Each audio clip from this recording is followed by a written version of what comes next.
మనం అనుకుంటాం వాళ్ళు లేకపోతే నేను బతకలేమో, వీళ్ళు లేకపోతే నేను బతకలేనేమో అని అనుకుంటుంటారు.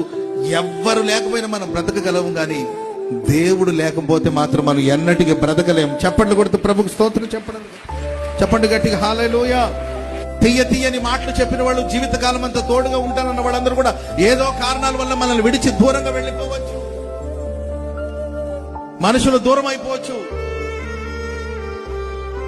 కాళ్ళు నేల మీద పెట్టకుండా, కంట్లో కన్నీళ్లు రాకుండా నేను చూసుకుంటానన్న ఎటుడి భర్త ఏదో ప్రమాదాలు చిక్కుకొని మేబీ భార్యను వదిలేసి వెళ్ళిపోవచ్చు.